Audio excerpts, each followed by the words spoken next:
Hello and welcome back to An Old Man Watches, and today I'm going to be talking about the pre-Marvel Cinematic Universe Marvel superhero movie X-Men from 2000. The movie was set in the not-too-distant future, which, given that this was made over 20 years ago, is almost certainly now the past, and posits a world where mutants, humans born with strange, dangerous powers, are beginning to appear in small but significant numbers. Many ordinary, unpowered people are rather agitated about this, considering the new breed to be a threat to normal folk, and calling for enforced registration of all people with such powers. Now, mutant response to this can basically be broken down into three different approaches. The first is to hide what they are and what they can do and try to live a quiet life under the radar. The second is to strike back against the forces that they feel are oppressing them. And the third is to use their abilities to defend people and thus hopefully show that they are not a threat. The movie drops two members of the first group, the grizzled loner Wolverine and the teenage runaway Rogue, into a battle between the second and third groups. There are no prizes for guessing which group they'll ultimately side with, but yeah, that's basically the premise of the film. I was taking a college film class back when this movie came out at the cinemas. Studying part-time while working full-time.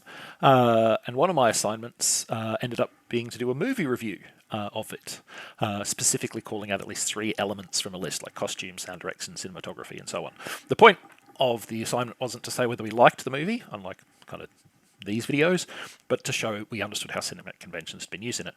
I got a good mark for the assignment, and I don't remember all the things I talked about it, but I definitely covered costuming, specifically the fact that the good guys wore a uniform, signaling that they represented cooperation, whereas the bad guys all wore different things and were mostly fairly scruffy, representing disorder. In any case, I also quite liked the movie at the time, and I enjoyed it on a DVD rewatch as well. Like it's no Avengers, don't get me wrong, but that's not really a fair comparison. The years that passed between this movie was made and Avengers really raised the bar for superhero films. You see, this was only the third major film to be based on a Marvel comic, the other two having been Blade, which is like a vampire superhero mashup, and the infamous 80s turkey Howard the Duck. In fact, at this time, comic book properties in general had a decidedly mixed track record at the box office, particularly superhero films, which with their extravagant costumes and elaborate action scenes required significant expense to bring to the screen. Now, there had been successful superhero movies in the past. 1978's Superman, 1989's Batman had both launched multiple sequels. But even those properties, which arguably featured the best known of all superheroes, had each crashed and burned by this time. In fact, 1997's campy and financially disappointing Batman and Robin was the most recent effort at a big-budget superhero film and had scuppered any chance of a fifth Batman film for a good few years, and when it did come back, it came back as a reboot. So basically, at this time, Hollywood had not worked out how to consistently do successful superhero cinema. And they hadn't even attempted, before now, to do superhero teams. And that's no easy challenge. You need to introduce a whole host of characters, you need to establish both their personalities and their unique power sets, and you need to give them all things to do. And you need to avoid losing momentum while doing it. You can't have a lot of exposition. A big part of X-Men's success as a film is that it mostly manages to juggle these demands well. Considerable thought has obviously gone into giving each character a clear introduction, as well as a scene that showcases their powers, and also, where relevant, they've thought about how best to depict those powers, give them a visual aspect.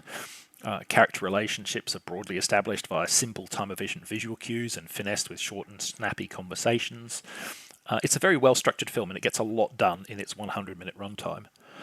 Again, this was a long time ago, and the idea that anyone would sit there for a 3-hour superhero film probably seemed very improbable back then.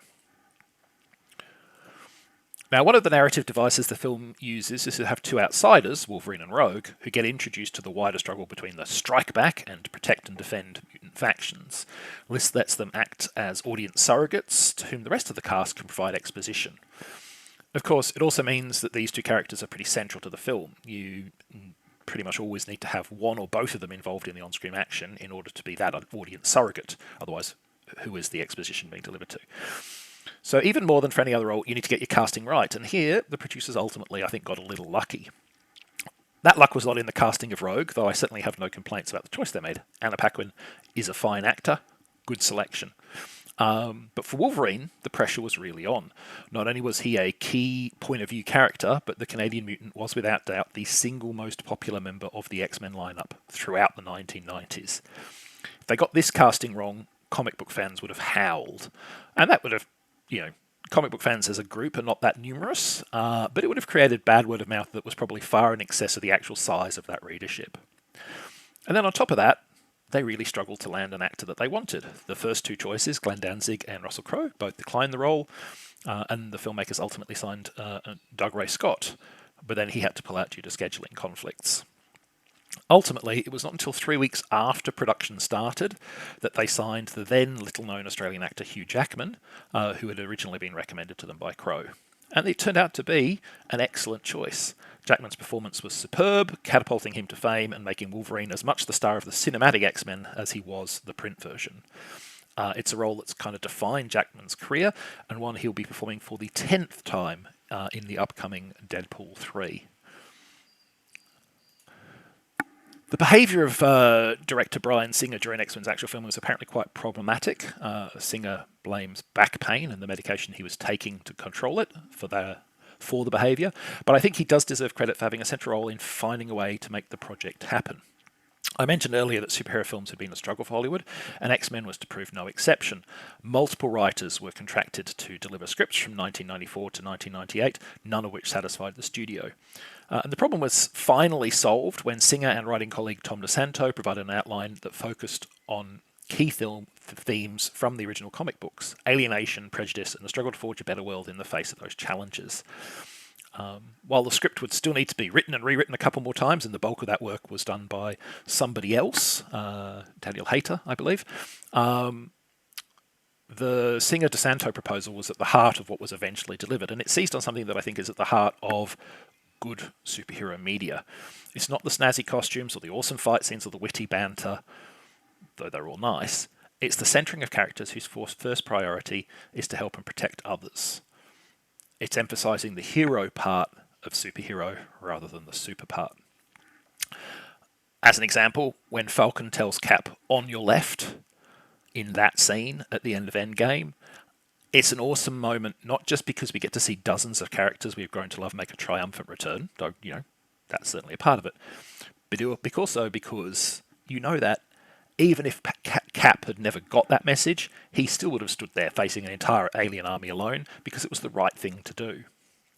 And yeah, in pretty much every technical detail, X-Men fall short of the best modern-day superhero films. The effects are naturally quite dated, given the movie's age. It's over 20 years now. The costuming lacks the verve of modern superhero films, and the fight scenes are nowhere near as fluid and ambitious. But X-Men understands the heart of the superhero film, and it was an early signpost of how to make a good superhero movie. A signpost that many subsequent superhero films, including some of X-Men's own sequels, have failed to read. So that's X-Men. Next time, the 2009 historical epic Barbarossa, also known as Sword of War and Barbarossa Siege Lord. But that's next time. Until then, thanks for watching this video, and I hope you enjoyed it.